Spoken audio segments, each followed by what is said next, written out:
हज़ारों रुपए की मिलने वाली खाद, जिसको आप ब्लैक गोल्ड यानी काला सोना कह सकते हैं, उसको फ्री में ही अपने घर पर बना सकते हैं बिना किसी बदबू और कीड़े के।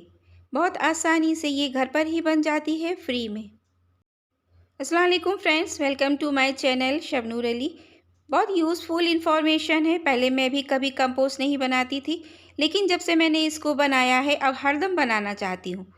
तो जितने भी आपके पास किचन वेस्ट यानी फ्रूट के छिलके, सब्ज़ी के छिलके, इसके अलावा गार्डन से निकले हुए सूखे पत्ते, दो तरह का मटेरियल आप इस पर यूज़ कर सकते हैं।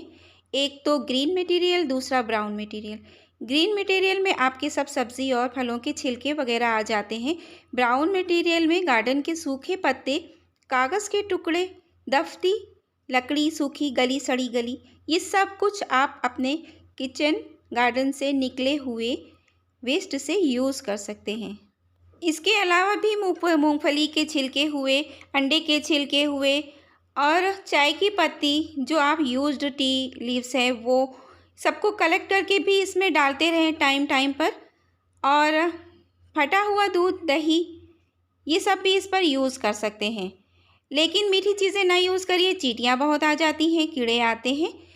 एक आप मांसाहारी चीज़ नहीं यूज़ कर सकते हैं, मीट मछली वगैरह, अंडे के छिलके तो यूज़ कर सकते हैं, लेकिन आपको पका हुआ खाना बिल्कुल नहीं यूज़ करना है। उसमें नमक मसाले वगैरह होते हैं जो सड़ते गलते हैं और बदबू आती है। तो सीधा सा प्रोसेस है इसका, जिस तरह से मैंने अभी इकट्ठा किया है। आप देख रहे हैं नीचे नीचे आधा डिकम्पोज हो चुका है। और इसी तरह बोरियों में भरते रहिए भरते रहिए। आपको इकट्ठा करना है, फेंकने जा रहे हैं तो इससे अच्छा है कि बस इकट्ठा करते रहिए बोरियों में।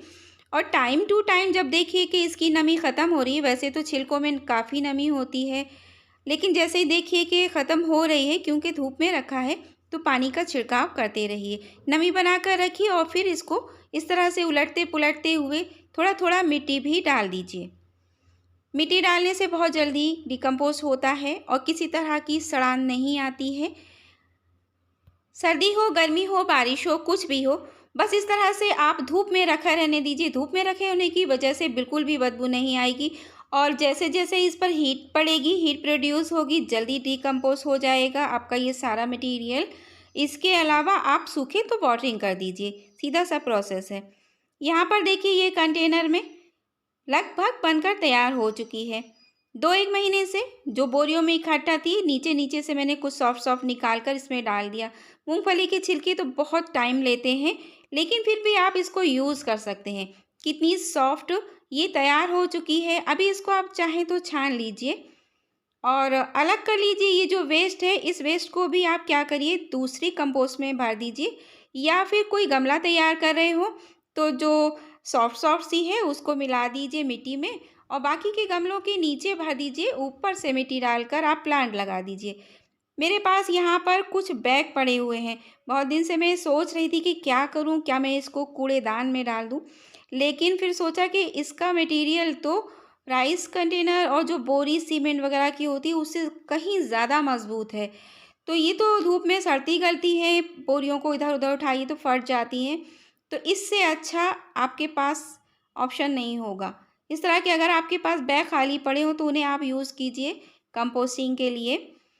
तो क्या करना है, मैंने इस पर देखा है कुछ कागज़ के टुकड़े रख दिए हैं। इसके अलावा जो आधी खाद बन चुकी थी उसको भी भर दिया है, थोड़ी सी मिट्टी डाल दी है और एलोवेरा के पुराने प्लांट जो मुझे निकालने थे, मैंने सबके सब पत्ते हटा दिए हैं, ख़राब पत्ते, और जड़ें तो मैं इसी बैग में ग्रो करने वाली हूँ।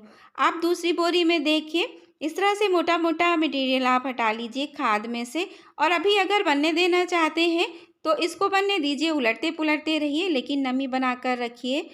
और नहीं रखना चाहते हैं तो इसको आप गमलों में भरकर भी इस्तेमाल कर सकते हैं। इस तरह से ये जो आपके घर के निकले हुए किचन वेस्ट के पत्ते वगैरह हैं, बहुत अच्छे से खाद बनाते रहते हैं। आप उसको यूज़ करते रहते हैं और ख़रीदना नहीं पड़ता है।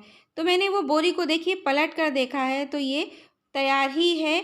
और जो बहुत ज़्यादा ही लकड़ी वकड़ी बड़ी बड़ी थी, वही नहीं पूरी तरह से गली है, लेकिन ये तैयार है। इसको भी आप यूज़ कर सकते हैं और नहीं तो स्टोर करके रख लीजिए, थोड़े दिन बाद ये बनकर तैयार हो जाएगी। बहुत ज़्यादा ना सुखाइए, सारा नरिशमेंट इसका चला जाएगा। एनपीके का सोर्स है नाइट्रोजन, फास्फोरस, पोटेशियम और जितने भी सब्जियों के न्यूट्रिएंट्स होते हैं, माइक्रो न्यूट्रिएंट्स, मैक्रो न्यूट्रिएंट्स, सब कुछ इसके अंदर मौजूद है। तो कितनी अच्छी खाद बनकर तैयार हुई है, वो भी फ्री में। तो ये जो हैंड बैग को मैंने कंपोस्टिंग बैग बनाया हुआ है, इससे मेरी आधी कंपोस्टिंग तो जो बड़ी-बड़ी है वो निपट चुकी है, बाकी की मैं रख लूँगी एक दूसरी जगह जो बहुत अच्छी सी है और उसको मिट्टी में मिलाकर यूज़ करती रहूँगी। पता है आपको कि इसका एक पैकेट बहुत थोड़ा-सा, जिसको आप एक गमले में भी नहीं भर सकते हैं, वो 20 रुपीज़ का आता है। लेकिन ये इतनी सारी बाल्टी भर-भर के, बोरी भर-भर के खाद आप फ्री में घर में तैयार करते हैं, तो फिर क्यों नहीं तैयार करते हैं, करना शुरू कीजिए। और इस तरह से बैग भी भरते रहिए, कम सॉइल में आपका काम भी चलता रहेगा।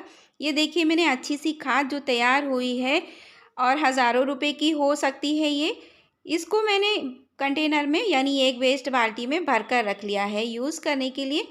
और इसमें आप सब्जियां उगा सकते हैं।